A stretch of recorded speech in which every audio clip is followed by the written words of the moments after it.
Aujourd'hui, dans le monde entier, l'on célèbre l'amour. Mais nous, chrétiens, nous savons que l'amour est une personne. L'amour est notre Seigneur et Sauveur Jésus-Christ. Et c'est pour cette raison que nous nous retrouvons aujourd'hui dans sa présence pour pouvoir encore glorifier son nom et rendre témoignage de tous ses bienfaits. Mesdames et messieurs, bonsoir et bienvenue dans votre émission. Alors, en ce soir, nous allons recevoir sur notre plateau un éminent serviteur de Dieu qui va nous raconter son parcours, qui va nous donner ses pleurs, ses larmes, tout son vécu pour que nous aussi, nous soyons édifiés et que nous puissions poursuivre notre marche avec notre Seigneur et Sauveur Jésus-Christ. Je n'en dirai pas plus. Nous allons ensemble découvrir qui est le premier invité.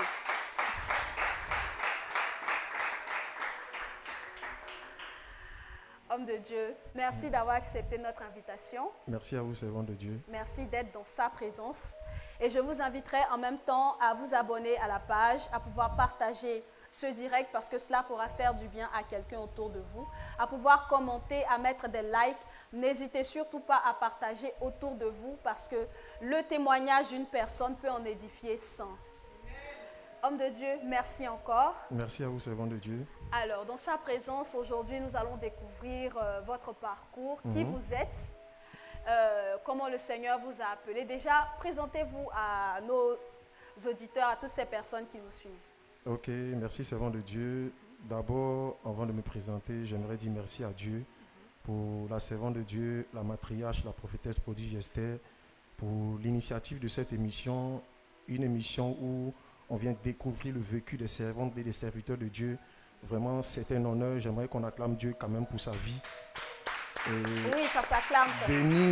bénis aussi toutes les personnes qui sont dans la communication, qui travaillent autour d'elle, les pasteurs, les enfants biologiques comme spirituels. Bon, ça c'est d'abord la première partie. Je suis M.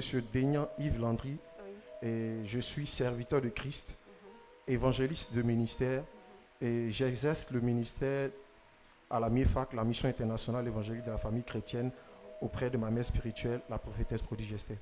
D'accord. Et comment s'est passée votre conversion? À quel moment vous avez su que vous deviez servir le Seigneur? Vraiment, à vrai dire, je pensais jamais un jour que j'allais servir le Seigneur. D'accord. Voilà, c'était pas dans mes projets. J'avais projet de devenir footballeur professionnel. Je suis né dans une famille catholique, j'ai été bercé dans le catholicisme. Maman allait à l'église avec nous. On accueillait des serviteurs de Dieu, on partait prier chez les servants de Dieu. Et à chaque fois qu'on allait, il y avait toujours des révélations. Tu vas devenir serviteur de Dieu. Mais moi, mon esprit n'était pas captivé à... N'était pas dans le service comme vous le faites voilà, aujourd'hui. comme je le fais aujourd'hui. Et étant footballeur, j'allais à l'école, je jouais au football. Et petit à petit, la Bible déclare que les mauvaises compagnies corrompent les bonnes mœurs. J'ai commencé à rentrer dans certaines fréquentations vraiment, qui m'ont vraiment éloigné, je peux dire, énormément de la voie du Seigneur. Rentrer dans beaucoup de choses, aller voir des féticheurs, rentrer dans une secte qu'on appelle, je peux dire, les Raéliens, qui croient aux extraterrestres. J'ai dû même me faire baptiser parce que j'étais ignorant des choses de Dieu. Mais il y a une chose qui m'a beaucoup plus touché, c'est que j'étais beaucoup attiré par les choses spirituelles. D'accord. Et c'est une anecdote que je vous fais. Et étant tout petit, je voyais des choses. Dieu me révélait des choses par des visions, par des songes. Et j'ai eu à faire un songe où je voyais comme des lettres et des chiffres qui descendaient du ciel. C'était de couleur jaune. Et au fur et à mesure, je faisais des songes où je ne sais pas comment on dit ça, je voyais énormément de choses bizarres. Mais comme je n'étais pas encore dans le Seigneur, je n'arrivais pas à avoir cette révélation-là des choses. C'est au fur et à mesure que j'ai pu découvrir cela. Et c'est comme je le dis, dans ma quête de devenir footballeur professionnel, être une star comme Didier Drogba, Samuel Eto'o, vraiment, on a emprunté un autre chemin. Et durant tout ce passage-là, c'est quand j'ai voyagé et je suis allé hors du pays, c'est à partir de là, quand je suis arrivé en Tunisie, que j'ai donné ma vie au Seigneur. C'est à partir de là que la véritable conversion a commencé. Ok. Je peux dire ça comme ça. D'accord, c'est édifiant tout ça. Parce que là, vous avez cité tout à l'heure que vous étiez footballeur. Donc, à quel moment vous avez senti que vous ne deviez plus être dans le football, mais que vous deviez servir le Seigneur? Bon, ça, c'est une question. Hein. Vraiment, il y avait plusieurs signes. Oui. Il y avait plusieurs signes par des hommes de Dieu. Parce que moi-même, je voyais, partout où j'allais, on me disait que tu allais servir Dieu. Oui. Et après le décès de ma mère, il y a ma grande sœur, peut-être qu'elle me suit. Elle m'a dit, notre mère a fait une prière, a dit à Dieu, elle veut qu'un de ses enfants soit serviteur de Dieu. D'accord. Mais moi, j'avais mes projets de devenir grand footballeur. Je pense que c'est à partir de là que tout a un peu basculé avec certaines prophéties que j'ai reçues de la part de certains serviteurs de Dieu. D'accord, tout ça c'est édifiant. Pour les personnes qui viennent de nous prendre en marche, vous êtes dans votre émission Dans sa présence. N'hésitez pas à vous abonner, à pouvoir partager le direct, à pouvoir commenter aussi. Et nous avons sur notre plateau comme invité de cette nouvelle édition le serviteur de Dieu, Daignan Yves Landry. Alors, homme de Dieu, dans votre parcours, dans votre cheminement, est-ce qu'il y a eu des personnes qui vous ont vraiment aidé dans votre évolution, dans la quête du Seigneur? Parce que vous avez dit tout à l'heure que vous étiez intéressé par tout ce qui était spirituel. Est-ce qu'il y a eu des personnes qui vous ont aidé, qui ont été là avec vous pour vous conduire dans le bon chemin, pour vous conduire à Jésus jusqu'à ce que vous puissiez entendre sa voix et commencer à le servir? Oui, je bénis Dieu pour la grande famille CI.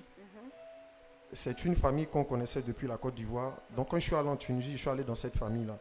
Et quand je suis arrivé dans cette famille, c'était une famille chrétienne évangélique.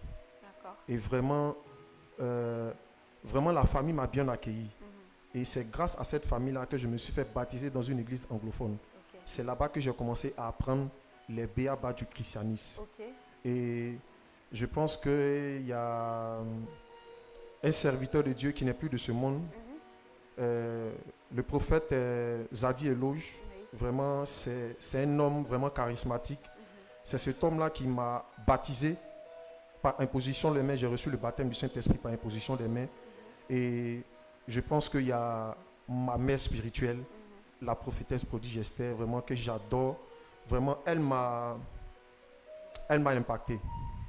Et mon père spirituel aussi, le prophète Prééminence Péniel, vraiment, ils m'ont impacté. Et puis, bon, c'est des personnes vraiment qui m'ont le plus poussé et coaché, vraiment qui m'ont montré la voie du Seigneur. Voilà un peu ce que je peux dire. D'accord. Et qu'est-ce que vous avez, parce que c'est édifiant hein, ce que vous nous dites, mais qu'est-ce que vous avez retenu de chaque personne particulièrement? De chaque personne, d'abord la famille CI, c'était Jésus, Jésus, Jésus. Oui. Demeurer dans les voies du Seigneur, la crainte de Dieu. Le prophète Éloge qui n'est plus de ce monde, l'amour du prochain, l'amour de Dieu, le sacrifice pour l'œuvre de Dieu, la personne merveilleuse du Saint-Esprit. Parce que je pense que c'est un très grand héritage qu'il m'a donné, qu'il m'a communiqué. Parce que la Bible dit que tous ceux qui ont l'Esprit de Dieu sont appelés fils de Dieu. Oui. Et après, il y a la matriarche, la prophétesse prodige Esther, le sacrifice, la détermination, la foi, l'amour extrême de Dieu. Ça s'applaudit quand même. L'amour énorme du prochain, la véritable conversion. Parce qu'il ne suffit pas seulement de venir à l'église. Oui. Mais Dieu ne recherche pas des fanatiques, mais de véritables disciples. Et ce sont ces disciples-là que Dieu recherche dans ces temps de la fin. Et le prophète, mon père spirituel, le prophète Prééminence Péniel, la sagesse infinie. C'est un homme très sage, un homme rempli d'onction, un homme de la parole, un homme, c'est un exemple parfait, imitateur de Christ. Très béni. D'accord. D'accord, homme de Dieu. Et moi, j'aimerais savoir quelque chose de particulier. Lorsque vous avez décidé de sauter, parce que vous avez vraiment sauté le pas de footballeur à serviteur de Dieu aujourd'hui, excusez-moi de le dire, il y a beaucoup de personnes qui pensent que quand on est dans un métier qu'on abandonne pour servir le Seigneur, c'est comme si on a raté sa vie. Oui. C'est comme si on ne sait pas, on ne voit pas l'avancement de ce qu'on faisait et que voilà, on va se jeter dans le service de Dieu. C'est comme un punais arrière, si on veut dire ça. Exactement, comme un punais secours, exactement, un punais arrière. Mais vous, est-ce que votre famille, comment votre famille a accueilli la nouvelle? Comment votre entourage a accueilli ça, de devenir serviteur de Dieu, laisser le football et servir Dieu? Waouh, très belle question. Bon, la famille, d'abord, tout parent veut que son enfant réussisse dans la vie, hein. Être un cadre, être un médecin, travailler à la fonction publique.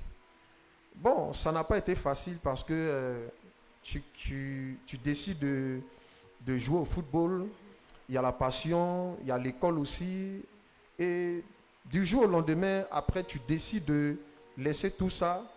Pendant ce temps, quand j'ai quitté la Tunisie, je raconte ça, on me disait non, il faut que tu passes des concours, il faut que tu fasses ça, il faut que tu fasses ça. Mais j'étais attiré par les choses de Dieu. J'étais vraiment attiré. C'était comme un errement. C'est comme si Dieu m'avait tellement pris que je voulais toujours aller dans les choses de Dieu. Je voulais toujours faire les choses de Dieu. Je voulais toujours travailler auprès de quelqu'un. Et ça n'a pas été facile parce que, arrivé un moment, j'ai dû quitter la maison, venir dormir à l'église. Et je bénis Dieu pour ma mère spirituelle qui m'a donné beaucoup de conseils. Elle m'a orienté et j'ai payé mon prix. C'est vrai que ce n'était pas facile, mais je savais où je voulais aller. Ce n'était pas de ma propre force, mais c'était Dieu qui était en train de m'attirer dans ses parvis. Et après, je pense que les parents ont dû accepter. Parce que je suis quelqu'un, quand je décide de faire quelque chose, personne ne peut m'arrêter. J'ai décidé de jouer au football. Personne ne pouvait m'arrêter. Si Dieu a changé la donne, c'est parce que depuis le ventre de ma mère, il me connaissait déjà. Et j'avais cette capacité et ce potentiel de pouvoir servir Dieu. Et franchement, j'aimerais dire à quelqu'un, peut-être qui se pose beaucoup de questions sur son avenir, les projets de Dieu sont les meilleurs. C'est vrai que j'avais passion pour le football, mais je dis devant la caméra, je suis fier de servir Dieu. J'ai la paix, je ne regrette rien du tout. Et pour une personne qui me suit, j'aimerais dire à cette personne-là de ne pas se décourager. Que tu as tes projets, c'est bien vrai, mais c'est la bénédiction de l'Éternel qui enrichit et il n'a fait suivre d'aucun chagrin. Concernant les amitiés, vraiment au début ça se moquait. J'ai eu plein d'amis qui se sont moqués au début. Mais ce qui fait rire, c'est que la plupart sont devenus serviteurs de Dieu. Amen. Donc, j'ai été peut-être un canal que Dieu a utilisé pour pouvoir peut-être impacter les autres. En tout cas, j'ai fait ma part. Il m'arrivait parfois, même je raconte ça, il m'arrivait parfois d'aller jouer au football en gênant. La matriarche donnait des moments de jeûne. Malgré que j'étais footballeur, on connaît les choses du football, il y a beaucoup de physique dedans. Oui. Mais je gênais, je partais m'entraîner parce que je voulais quelque chose. Donc c'est un peu ça. Les parents ont compris, les amis aussi ont compris. Donc ils ont fini par accepter. Ils ont fini par accepter. Puisque les voies du Seigneur sont insondables, comme vous avez dit. Mais qu'est-ce qui a été difficile à abandonner pour servir Dieu? Qu'est-ce qui a été le plus difficile? Là où se trouve ton trésor aussi se trouve ton cœur. Le football était devenu une religion. Le football avait pris la place de Dieu. Parce que tu passes toute une enfance à jouer au football. Tu rêves de devenir une star. C'est ça. Où on parlera de toi. On dit le grand footballeur, Monsieur Deignan, tu as ton nom sur les maillots, sur des panneaux. Vraiment, c'était pas du tout facile. Mais il y a une fois, ça je dis ça à mon père spirituel, peut-être quelqu'un il va me regarder, va rire. Il m'a dit une fois, mon fils, est-ce que tu es sûr que tu vas continuer encore à jouer? Mon père spirituel, c'est quelqu'un qui parle avec il parle en parabole, avec des énigmes. J'ai compris automatiquement. Il était en train de m'interpeller pour me dire que je suis un sacrifice de Jésus. Il faut que je le serve. Le football, oui, c'est vrai que j'ai sacrifié le football, oui, mais je dois passer à autre chose. Donc ça n'a pas été facile. Étant appelé, c'était difficile. Ma mère spirituelle me regardait, elle se moquait de moi.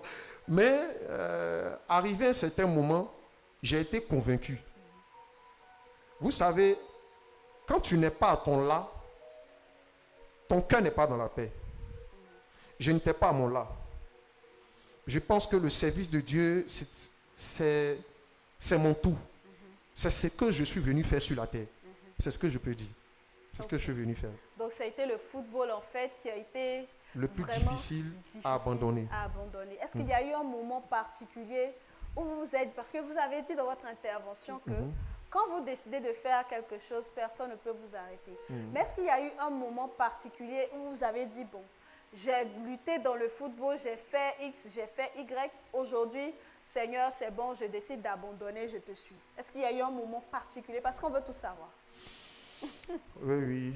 Il y a eu un moment particulier. Je me rappelle bien, j'étais allé passer un test dans un club ici en Côte d'Ivoire, un club de la Ligue 1, le FC San Pedro. Je suis allé, dans les 2 premiers jours, j'ai été validé par le staff technique, l'entraîneur, tout s'est bien passé. Et j'ai commencé à m'entraîner avec l'équipe première.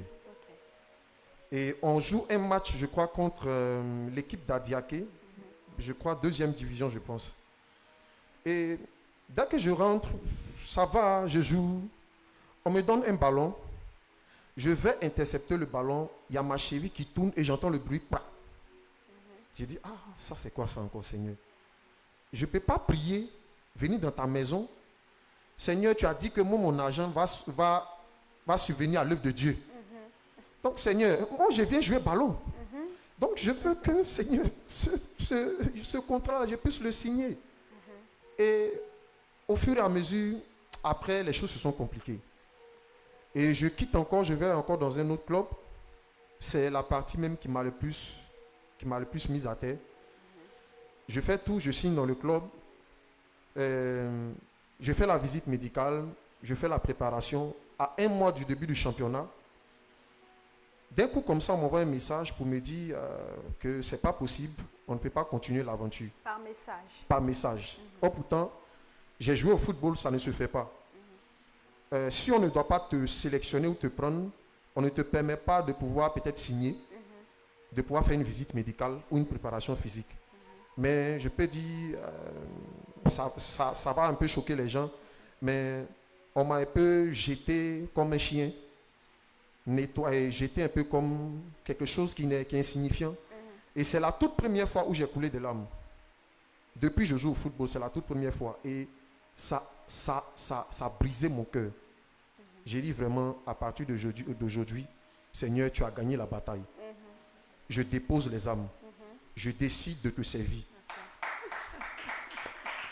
C'est à partir de là, au début, j'étais réticent. Quand ma mère spirituelle me disait, je faisais, mais je n'étais pas trop dedans. Je me disais que, bon, je fais un peu. C'est comme si elle veut vous envoyer sur un terrain que vous n'avez pas franchi. Je fais juste un peu. Bon, je prie que Dieu me bénisse, maman. Je vais soutenir ton ministère. Waouh, merci Saint-Esprit. Le Saint-Esprit est celui qui rappelle les choses. Elle a appelé mon père spirituel, Papa Péniel, et elle lui a dit, je vois mon fils avoir une gloire, mais je vois que l'autre côté, il va aller de l'autre côté. Je ne sais pas si beaucoup ici comprennent de quoi je suis en train de parler. Ça veut dire qu'il va quitter Jésus et aller de l'autre côté des ténèbres. Ça veut dire que tu commences avec Jésus et tu t'en vas manger à la table de Lucifer. Ça ne se fait pas. Ça veut dire que Dieu avait déjà vu les choses à l'avance. Donc, qu'est-ce qu'il fait? Il me laisse rêver. Il me laisse me fatiguer.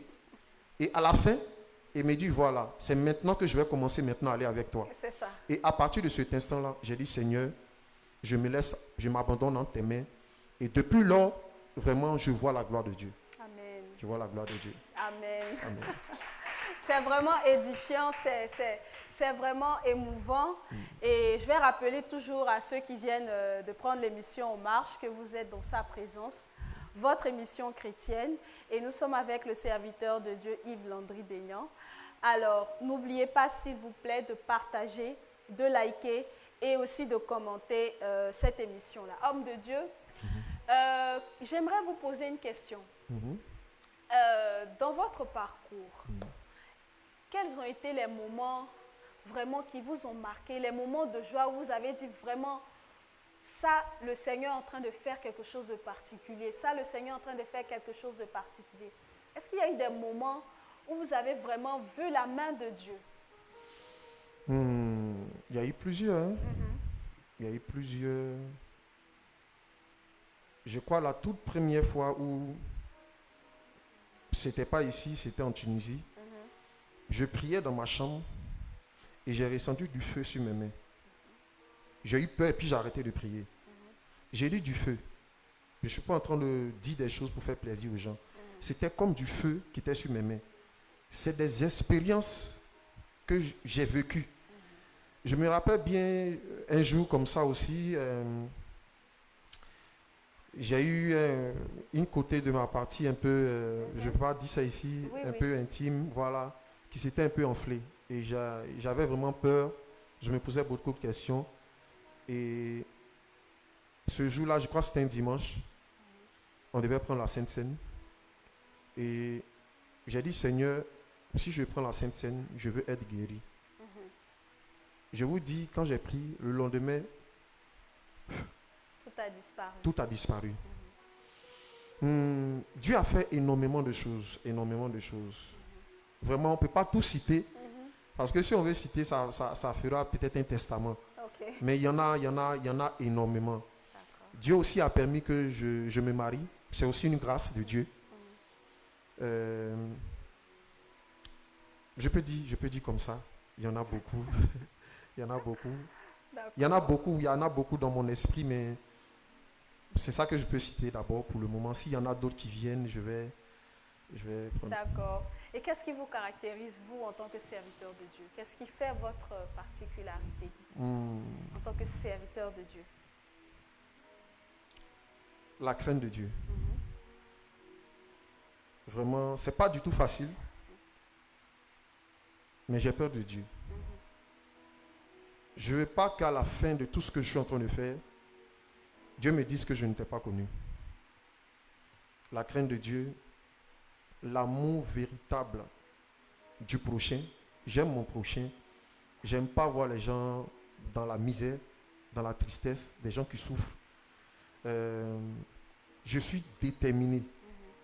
Quel que soit ce qui peut arriver, je suis déterminé.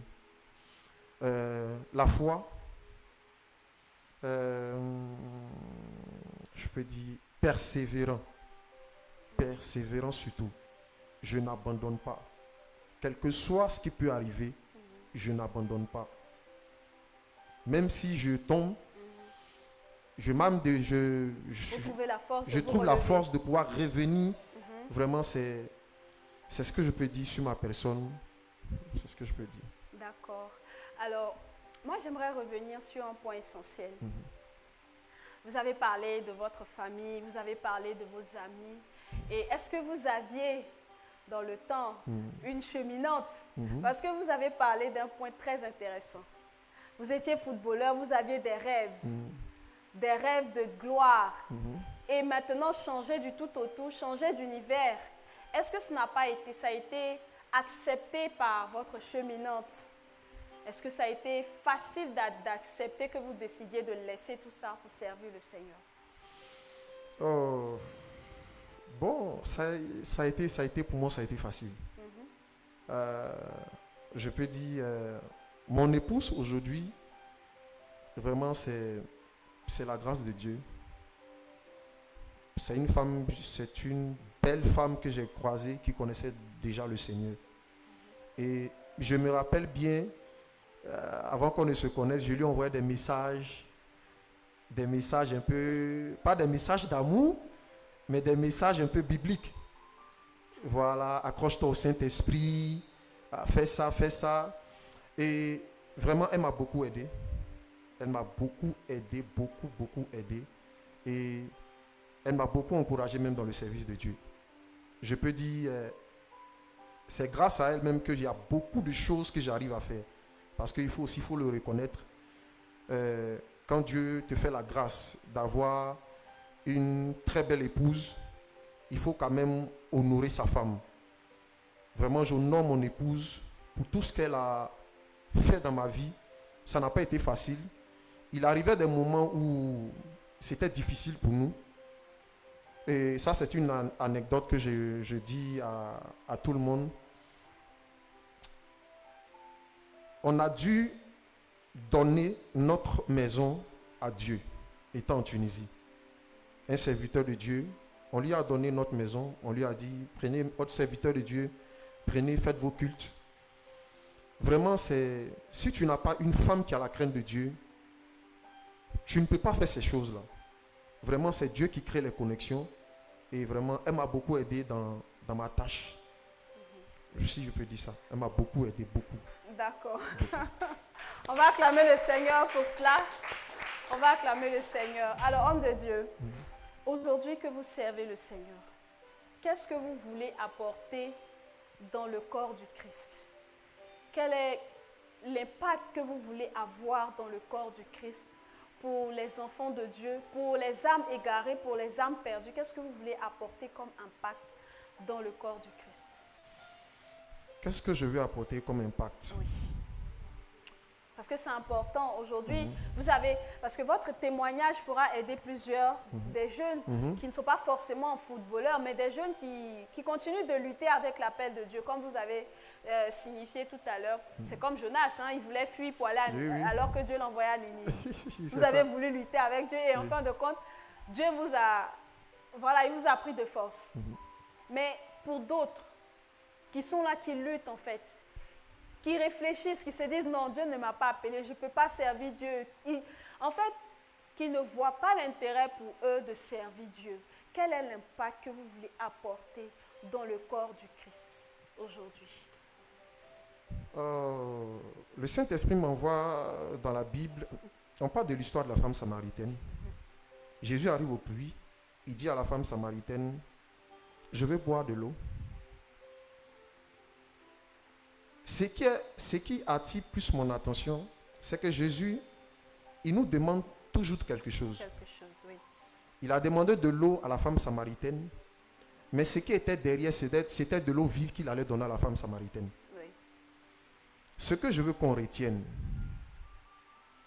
les voies de Dieu sont insondables. Oui. Les voies de Dieu sont insondables. Étant jeune, nous devons placer toute notre confiance en Jésus. La Bible dit malheur à celui qui place sa confiance dans l'homme. L'homme a ses projets, mais c'est la bouche et les desseins de l'Éternel qui s'accomplissent. C'est ça.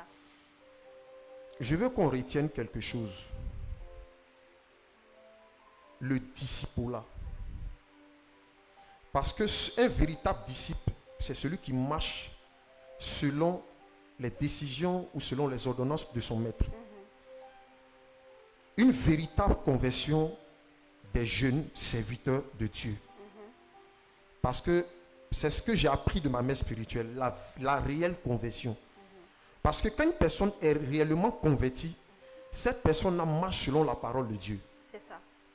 Beaucoup de personnes écoutent la parole, mais ne la mettent pas en pratique.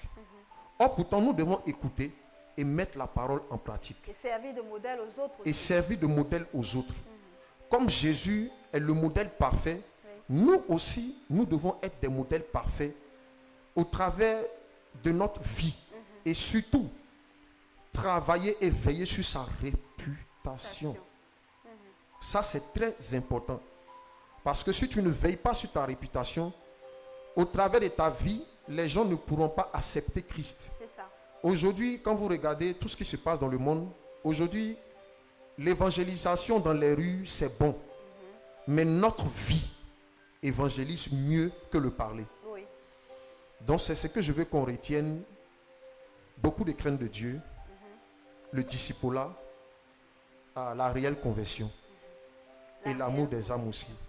L'amour des âmes. Ce sont des mots forts, ce sont des paroles fortes. On va acclamer le Seigneur pour cela. Vraiment, homme de Dieu, c'est vraiment enrichissant de vous avoir sur ce plateau. Mais notre émission va bientôt tirer à sa fin. Je crains bien que notre émission tire à sa fin. Alors, de tout ce que vous nous avez dit aujourd'hui, en tout cas, on a été édifiés. J'espère que vous aussi, à la maison, dans sa présence, vous avez été édifiés. Que tout ce que l'homme de Dieu a pu étaler comme expérience, comme vécu, comme passage, comme moment de solitude, comme moment où vraiment le Seigneur l'a mis, on va dire, face au fait qu'il fallait qu'il le serve. J'espère que vous aussi, ça vous édifie, ça vous a édifié. Alors, homme de Dieu, votre mot de fin, qu'est-ce que vous voulez qu'on retienne? Qu'est-ce que vous pouvez donner comme mot de fin pour toutes les personnes qui vous regardent? Vous allez regarder la caméra, vous allez leur donner votre mot de fin. Et qu'est-ce que vous pensez que le Seigneur va faire avec vous pour cette génération et pour celle à venir? Donc là, maman, voilà, vous regardez la caméra. La Bible déclare dans le livre de Jérémie 29, verset 11, il a formulé des projets de paix et non des projets de malheur, afin que vous ayez un avenir meilleur, rempli d'espérance. J'aimerais dire à quelqu'un, ne lutte pas avec l'appel de Dieu. Les projets de Dieu sont les meilleurs. Aujourd'hui, je suis un exemple. Je peux dire, c'est des ténèbres à la lumière. J'ai fait beaucoup de choses. On allait voir des féticheurs, des marabouts, on est rentré dans beaucoup de choses. On est sorti avec des femmes, on allait dans des bars climatisés, dans les maquis, on fumait la cigarette, on fumait là aussi la drogue. Mais toutes ces choses-là, le monde est éphémère. Tout ce que nous vivons sur la terre, nous allons les laisser et partir. Mais le plus important, c'est le salut de ton âme. J'aimerais encourager quelqu'un et te dire que Dieu a des projets merveilleux pour ta vie. Et on parle d'un homme qui s'appelle Saul de Tarse. Saul de Tarse était quelqu'un qui persécutait l'église. Mais de Saul de Tarse, il est devenu Paul. Et Dieu a fait de lui un apôtre extraordinaire. Il n'a pas vu Jésus, mais il a vu Jésus par révélation. Et Dieu l'a utilisé d'une manière surnaturelle. J'aimerais dire à quelqu'un que Dieu aussi peut t'utiliser d'une manière surnaturelle. Ne regarde pas à ta vie passée. Marie de Magdala était une prostituée. Mais Dieu n'a pas regardé à son côté de prostituée. Dieu a regardé cette graine qu'il avait en elle. Cette graine, quand je parle de graine, je parle de l'image et la ressemblance de Dieu. J'aimerais dire à quelqu'un, tu n'as pas été créé à l'image et à la ressemblance du diable, mais tu as été créé à l'image et à la ressemblance de Dieu. Et Dieu a un plan merveilleux pour ta vie. Pour toi, serviteur de Dieu qui m'écoute, qui lutte encore avec l'appel, je te dis, rentre dans les voies du Seigneur, décide de suivre le Seigneur, décide de servir le Seigneur, et tu verras la gloire de Dieu et tu feras des exploits. Et moi, tout ce que je veux qu'on retienne, je veux simplement qu'à la fin de mon parcours sur la terre, de mon ministère, je veux simplement que Jésus dise, bon et fidèle serviteur, rentre dans la félicité de ton Père. Je serai vraiment heureux parce que je sais que j'ai travaillé pour le Seigneur. Je pense que c'est un peu ça. On va acclamer le Seigneur pour ses paroles fortes. En tout cas, merci homme de Dieu pour ce moment. Merci. Aujourd'hui, c'est vraiment un moment solennel. C'est un moment solennel dans le monde et en même temps dans sa présence, puisque vraiment c'est dans la présence de Dieu qu'on doit manifester vraiment de l'amour. En tout cas, merci beaucoup pour votre présence. Merci, c'est vrai de Dieu. Étant donné que nous sommes le jour de la Saint-Valentin, sachant que vous êtes mon époux, donc je vais vous offrir un petit cadeau.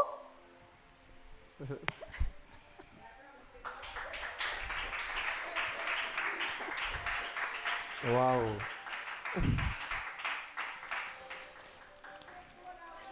Waouh! Un petit cadeau pour vous souhaiter joyeuse fête de Saint-Valentin. Vraiment, merci chérie. En tout cas, Dieu te bénisse. Amen. Servant de Dieu, vraiment, Amen. je suis très heureux. Je prie que Dieu nous donne encore plus d'années. Amen. Que Dieu nous envoie encore de gloire en gloire. Amen. Et que tu sois encore mon aide. Amen. Parce que j'ai tellement besoin de toi. Amen. Ça n'a pas été facile, mais tu es une femme forte comme ma mère spirituelle. Amen. Continue de faire ce que tu as l'habitude de faire. Sers Dieu avec ton cœur. Sois un sacrifice pour Dieu. Et le reste, c'est Dieu qui va nous récompenser. Amen. C'est ce que je peux dire. Dieu te bénisse. Que d'émotions. Oui, Bon, homme de Dieu. je vous présente mon épouse qui est la présentatrice, Madame Daignan. Est-ce qu'on peut acclamer Dieu pour sa vie? Vraiment, sois béni. Merci. Merci. En tout cas, merci beaucoup, homme de Dieu. Encore joyeuse fête de Saint-Valentin. Que le Seigneur vous utilise davantage, que vous aidez d'autres personnes aussi à, comment on va dire, rentrer dans les voies du Seigneur. Amen. Et aussi que vous puissiez être un sacrifice pour les autres. Amen. Que le Seigneur vous utilise pour attirer ses brebis dans sa présence. Amen. Et je crois que le reste, le meilleur reste à venir. Bon, je suis pas très friand des messages puisqu'on est en direct, mais je vais essayer quand même. Je vais essayer parce que j'ai beaucoup honte. Mais je crois que le Seigneur, s'il a voulu que vous puissiez le servir, c'est parce qu'il a mis en vous des capacités et une certaine force. Et surtout, comme vous l'avez dit, l'amour du prochain, l'amour des âmes. C'est l'amour des âmes qui peut emmener quelqu'un à abandonner ses projets pour suivre le Seigneur. Amen. Jésus a dit à Pierre, « Suis-moi, je ferai de toi un pêcheur d'hommes. » Et je pense que c'est cette même chose que le Seigneur te dit. C'est cette même chose que le Seigneur vous dit, pardon, vu qu'on est sur un plateau. C'est cette même chose que le Seigneur vous dit. Et je crois que le Seigneur fera de grandes choses pour vous. Étendez les limites étendez vos cordages. Je crois que le Seigneur va vous faire déborder ça et là. Amen. Voilà. Amen. En tout cas, merci beaucoup pour vous qui nous avez suivis dans cette émission, dans sa présence. Nous nous retrouvons le mois prochain avec un nouvel invité. Que le Seigneur et la grâce du Seigneur se reposent sur vous. À très bientôt et ciao, ciao. Bye.